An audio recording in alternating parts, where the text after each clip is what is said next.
And I think now there's a big spotlight being put on Toronto specifically when it comes to culture, right? A lot of my friends in the States, they're fascinated with Toronto culture. They like follow a lot of Toronto TikTokers, like they're fascinated with how they're trying to replicate how we speak, right? In the States, even in places like Vancouver, right? They're just fascinated by how we go about doing our thing, how we go about doing our Toronto thing, right? So I think that creates a dynamic where like it can impact the content creation culture. It can impact the streaming culture. And I think I think the main problem with Toronto creatives is that there's so much talented people in the city, but they don't want to stand up and like do their thing.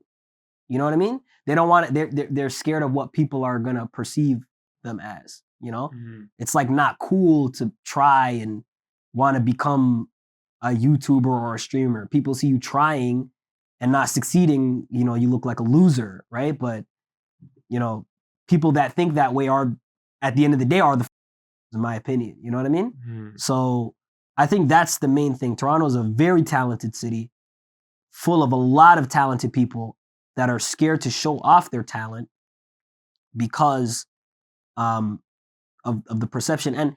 And it kind of annoys me. I'm not gonna lie. It annoys me a little bit because especially when it comes to the blogs, because Toronto is like has a rich content culture, but doesn't have a lot of creators. There's not a lot. There's probably like you can count them on your hand, right? Including me. And so I'm not gonna lie to you, it kind of frustrates me when I go on the blogs and I see like the blogs posting about like American creators, right? Like Kai Cenat. Like no disrespect to those guys. Like I'm cool with those guys. I met all those guys in the States. Like they're cool people, you know? Like Kai Cenat, Duke Dennis, like all of those guys, Dion. I met all of those guys. Like I shook all their hands, you know? And they're really cool people. But they have their own blogs in their own cities and their own countries, you know? And it kind of rubs me the wrong way a little bit as a content creator from the city to see other creators from the States getting posted and getting more traction in our city, you know? Like that should be like this should be us. Like we should be the ones getting posted. But at the same time, I can't knock you guys. I can't knock the blogs because you guys are posting what does well. At the end of the day, like if Kai Cenat, you know, shooting fireworks in his room is what's going to get you 10K likes, that's what you guys are going to post, right? So it's our job as the creators to be able to sit up and elevate ourselves to get on that level so that people can view us in the same light. You know what I mean? I think it's going to take time for us to get there, but eventually we're going to get there. So do you think that the Toronto blogs with power have a responsibility to put on certain acts within the city? I believe so, yeah. I believe so, but not at a detriment to your platform. If somebody is like not creating stuff that is like positive for the city, then obviously don't post it. But I feel like, yeah, it kind of rubs me the wrong way when I see blogs posting more American creators than they do their own creators. It rubs me the wrong way a little bit because I'm just like, well, we have our own thing going on here. You know what I mean? We have a lot of creators. You know what I mean? But at the same time, I can't knock them. I can't knock you guys because that's what people are watching.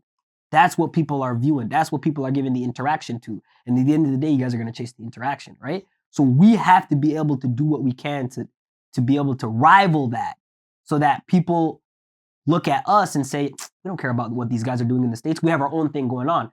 Exactly with what we do with our music. We have our own music scene. There's people that I know that in Toronto that only listen to Toronto music, right? Toronto artists, because we conquered that lane. When it comes to music, we are the dominant force in music in the world. One of the dominant forces in music in the world. I don't care what anybody says, right? Like, oh, Atlanta, LA, we're thraxing those guys, respectfully. You know what I mean? So we've already done that in the music scene. We've done that in the entertainment scene, right? John Wick is a Toronto man, right? Like a lot of people don't remember that. John Wick is a Toronto man. Keanu Reeves, the guy that was doing this in The Matrix, dodging the bullets, he's from here. We you know, Jim Carrey's from here. So it's like we've dominated all these realms. The last place that we have to dominate is obviously the content realm, and it's gonna take time, but we just have to be creative, come together, and that's another thing when it comes to Toronto creators. We need to come together, no egos. At the end of the day, we're all in this to make our city proud, you know? So the blogs have a responsibility, but the creators also have a responsibility to match whatever the guys in the States are doing. You know what I mean? Yeah, we have to produce quality content so the blogs will post us. Because if it's good enough, I feel like the blogs will post it. Yeah. But for example, I know you saw the Snoopy interview. You know, he has Real Bad Girls of the Six. Yeah, he's doing his thing with that. And it's doing numbers like on YouTube, even culturally, like it has a lot of engagement. Yeah. But because I feel like there were some production issues, Mhm. none of the blogs posted it. Yeah. Like, you know, he called out Keep Six, he called out Six Buzz. Mhm. And it's like, why wouldn't they post it? But as you said, they'll post some American news that they know is going to bring them traction. Mhm. But I do think that the blogs operate with, because it's a business at the end of the day too, right? So they have a paywall for a lot of things. Mhm. And they have a lot of power in what they choose to post or not post. Like a blog post could technically change someone's life. Yeah.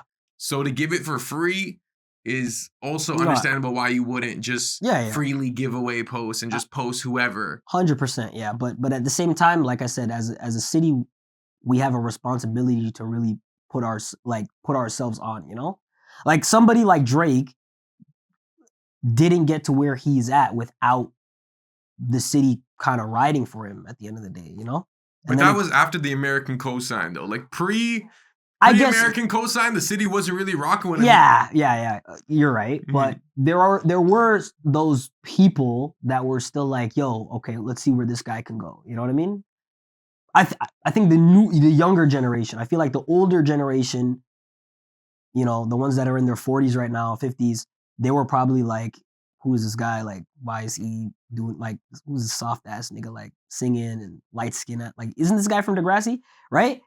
So, but I feel like the younger generation, like, I remember when Drake was on his come up, like 2011. How old was I? I was like, what, 11 years old back then? Like 2011, 2010.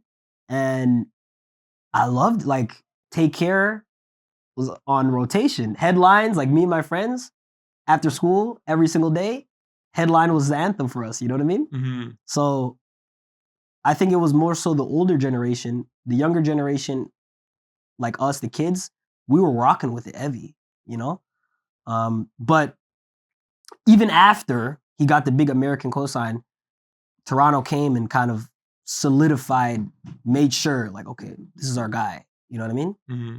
Some artists don't get that from where they come from, right? So if we could do that with music, why can't we do that for our creators? The problem is content creation is still, it doesn't hold the same amount of respect as music.